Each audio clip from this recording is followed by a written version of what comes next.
Chapter 9. In the Aftermath of Tiananmen. One immediate side effect of the tragedy of Tiananmen was that for the first time, a large segment of the Chinese population, especially the many intellectuals and dissidents who had escaped China after the crackdown, began to have more empathy for the plight of the Tibetan people. In the years following 1989, I have had many meetings with Chinese involved in the pro-democracy movement who had fled to the outside world. Paris, London, Switzerland, Germany, the United States, Canada, Australia, and Japan as well. Several key members of the Tiananmen Square protest movement formed an organization in Paris in September 1989 called the Federation for Democratic China, FDC. At their request, I had a moving meeting with their leadership in Paris in December 1989.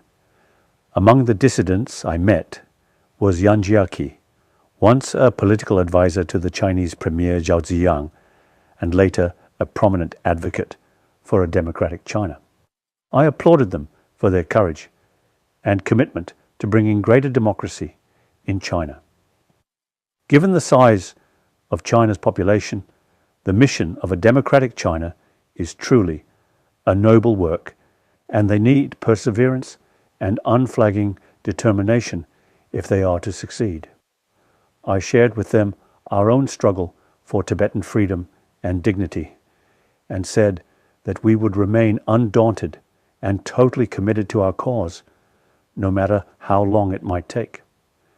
I took the opportunity to stress to them that with respect to our own struggle, we made the decision to pursue the middle way approach to not seek independence, rather to seek genuine autonomy that would enable us to survive and thrive as a people with our own distinct language, culture, and religion. I reminded them that in comparison to our struggle for freedom, their struggle for a democratic China had only just begun. Later, I also met other senior figures among Chinese dissidents, including especially Wei Jingsheng, the well-known human rights activist famed for his 1978 essay, The Fifth Modernization, posted on the Democracy Wall in Beijing, and Harry Wu, who was instrumental in exposing the horrors of China's Gulag system. The latter, in fact, urged me on a few occasions to reconsider my stance and instead campaign for the full independence of Tibet. In 1991, at a conference on human rights at Columbia University in New York, I had the honor to share the platform with the distinguished Chinese astrophysicist Fang Lizhi, who by then had also been living in exile. I met the remarkable Chinese writer Wang Ruowang as well, who famously wrote a letter to Deng Xiaoping supporting the student-led demonstrations at Tiananmen and helped lead a march to the Shanghai City Hall.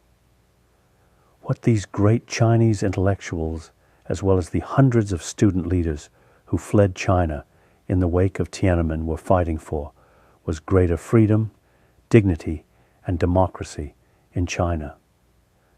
Regardless of how they were portrayed by the Communist Party, all of these individuals who paid a heavy personal price for their conscience were true patriots that cared deeply for the future of China and its place in the world. I have always maintained that our struggle is not against the Chinese people, but against an oppressive regime and for the rights of the Tibetan people. So, logically, I have deep empathy for others oppressed by the communist Chinese regime, which include the Chinese people themselves, the Mongols of Inner Mongolia, and the Uyghur people of East Turkestan, Xinjiang. I have met with a number of Uyghurs in exile, notably Isa Altekin and his son Erkin Altekin, and later Rabia Kadir and Dolkun Isa, respectively, the former and current presidents of the World Uyghur Congress. I shared with them the importance of embracing strict non-violence in one just struggle for freedom, and my enduring belief that only through non-violence and consideration of the needs and concerns of both sides can there be a truly lasting solution to any conflict. And adopting an approach that is mutually beneficial is key to finding solutions through the non-violence method. Speaking to them about our own Tibetan struggle, I repeated what I often tell our supporters in the international community, that I consider them neither anti-Chinese nor pro-Tibetan, but pro-freedom and pro-truth. The awarding of the Nobel Peace Prize to me in October 1989 and the subsequent ceremony in Oslo brought extensive international attention to the Tibetan cause. For Tibetans across the world, this prize was an important recognition of our steadfast commitment to a non-violent struggle to regain our freedom and dignity. For me personally, one of the most moving aspects of the experience was to see the joyful and celebratory faces of so many Tibetans and our international supporters who have worked tirelessly over decades. To this day, I remember vividly the beautiful and joyful energy of the presence of so many who had come to Oslo to be part of the celebration. I took the opportunity to thank many of them in person. Back home in Tibet too, I learned that many Tibetans celebrated, despite the obvious dangers they faced for doing such a thing. If anything, the situation inside continued to worsen. In July 1990, the Chinese Communist Party leader Jiang Zemin and the head of the People's Liberation Army, General Staff Department Chi Haotian, visited Tibet. By now, as in China, a much more hardline faction was in control in Tibet. The Chinese authorities emphasized loyalty to the motherland and the struggle against splitism. That is, the struggle against me and the exiled community. They greatly increased incentives for Chinese migration into Tibet, such that a newly arrived worker from China stood to gain a substantial increase in salary. This growing migration caused much resentment among the Tibetans, including Tibetan Communist Party cadres. This hardening inside Tibet was such a sad and strange development in comparison to what was happening in the wider world. For this was the period when the tide of freedom was sweeping across the world, including the ending of dictatorships in the Philippines in 1986 and in Chile in 1990, and of course, the fall of the Berlin Wall in 1989. It was also a moment of genuine détente and significant nuclear disarmament between the Soviet Union and the United States. Yet, in China, and in Tibet especially, this was the beginning of a new era of repression. My own efforts for seeking a solution through dialogue continually hit a wall of rejection.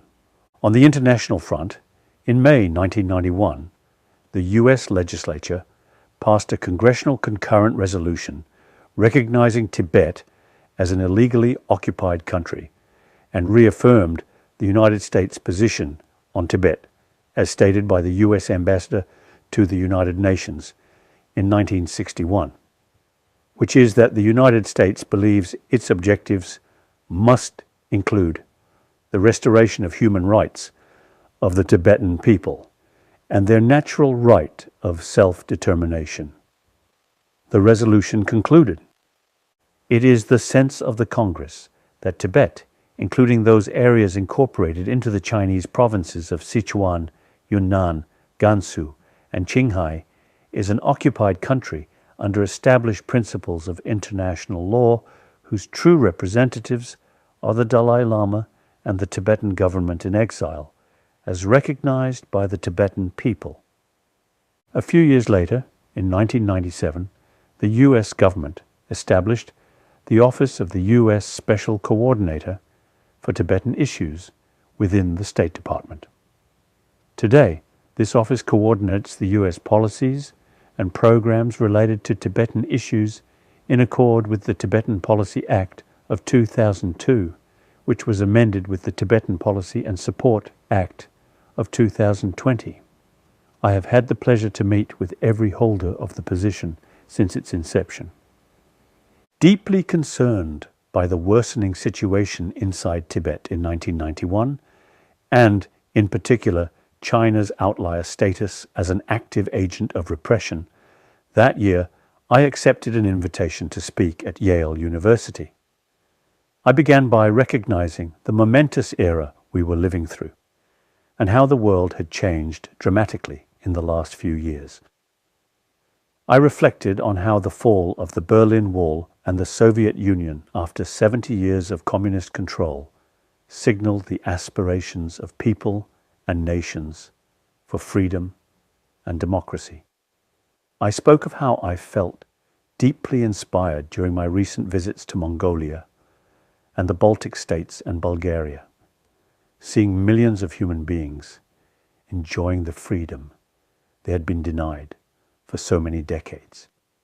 I particularly noted how this amazing transition took place without resorting to violence, emphasizing the need for the international community to continue to engage with China. I said that I was a firm believer that relations between people and between nations must be based on human understanding. The world should engage China whenever it is willing to take part in the international community in a constructive manner. But when it persists in violating fundamental norms of civilized behavior, it should not be indulged like a spoiled child. China must be made accountable for its actions as a responsible member of the international community.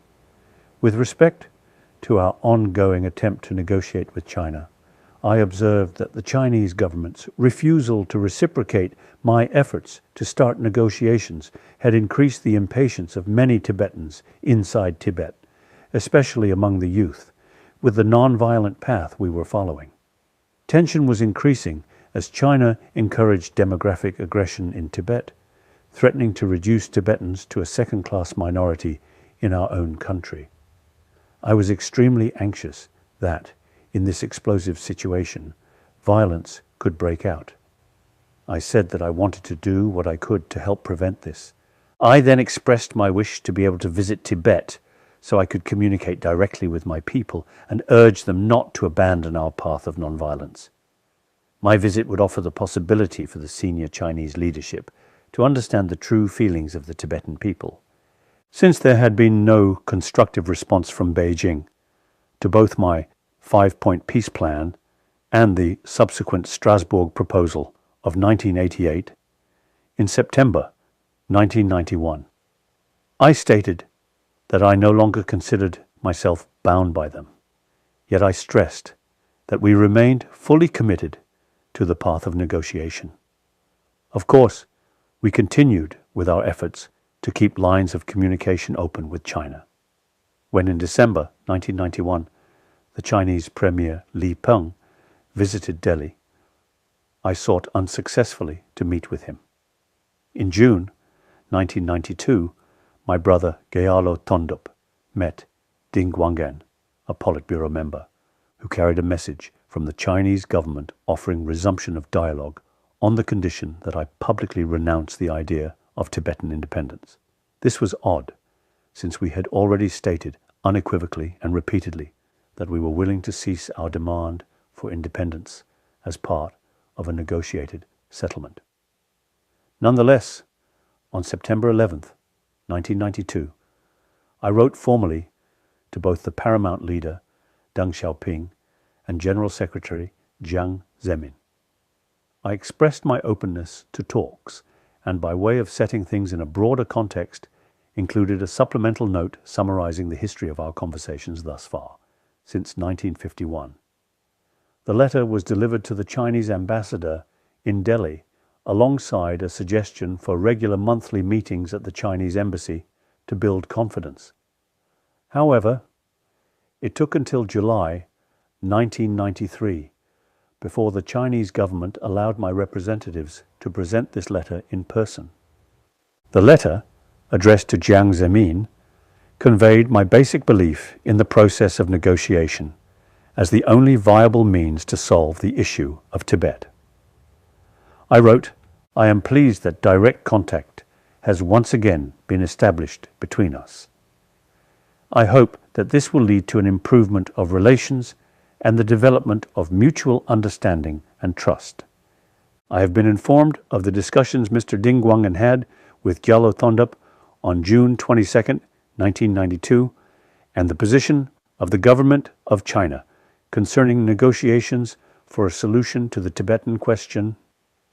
I am disappointed with the hard and inflexible position conveyed by Mr. Ding Guangan, particularly the emphasis on preconditions for negotiations.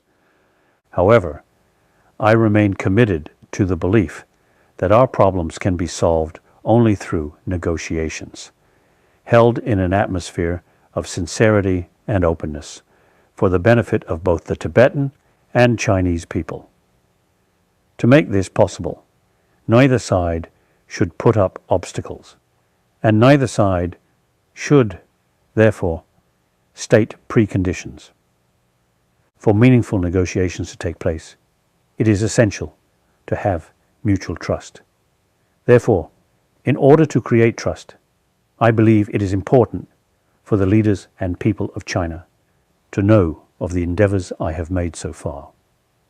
My 3 representatives carry with them a letter from me, accompanied by a detailed note of my views and my efforts through the years to promote negotiations in the best interests of the Tibetan and Chinese people. They will answer and discuss any questions and points you wish to raise. It is my hope that through these renewed discussions, we will find a way that will lead us to negotiations. On my part, I have put forward many ideas to solve our problem. I believe that it is now time for the Chinese government to make a genuinely meaningful proposal if you wish to see Tibet and China live together in peace. I therefore sincerely hope that you will respond in a spirit of openness and friendship. Accompanying this letter was a detailed note I prepared for the Chinese leadership outlining succinctly the history of my approach to the issue of Tibet and the thinking behind it, and my proposal for a discussion to move toward a substantive dialogue. In the conclusion of that note, I stated, "If China wants Tibet to stay with China, then China must create the necessary conditions for this. The time has come now for the Chinese to show the way for Tibet and China to live together in friendship." A detailed step-by-step outline regarding Tibet's basic status should be spelt out. If such a clear outline is given, regardless of the possibility of an agreement or not, we Tibetans can then make a decision whether to live with China or not. If we Tibetans obtain our basic rights to our satisfaction, then we are not incapable of seeing the possible advantages of living with the Chinese. I concluded with an expression of hope, saying that I trusted in the far-sightedness and wisdom of China's leaders and hoped that they would take into consideration the current global political changes and the need to resolve the Tibetan problem peacefully, promoting genuine, lasting friendship between our two peoples. In the meantime, the Chinese government published a white paper in September 1992 entitled Tibet, Its Ownership and Human Rights Situation. Misleadingly, the document dwells long on a history of Tibet presented as if it had always been part of China, indicating a defensiveness on the part of China's leadership on the legitimacy of China's presence in Tibet. The document presents a series of arguments against Tibetan independence, claiming that the so-called Tibetan independence, which the Dalai clique and overseas anti-China forces propagate, is nothing but a fiction of the imperialists who committed aggression against China in modern history.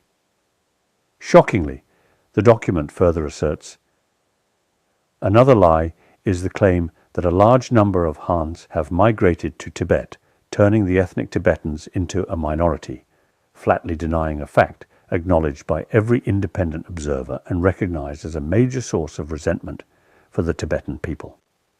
Back home in Tibet, protests by more than 1,000 lay people erupted in Lhasa on May 23, 1993, initially over rising costs, but swiftly becoming about independence. These demonstrations resulted in brutal suppression and mass arrests.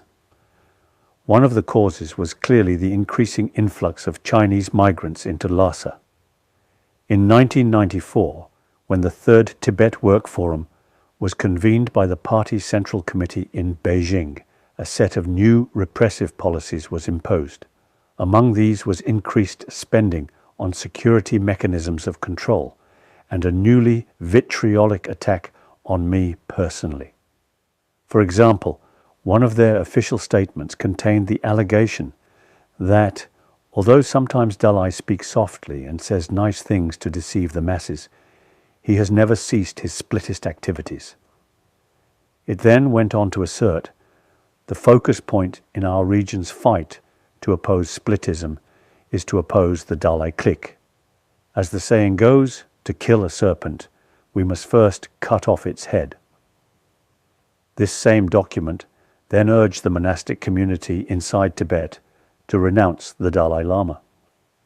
It stated that we must firmly stop the Dalai clique influencing lamas and nuns in Tibet in any way.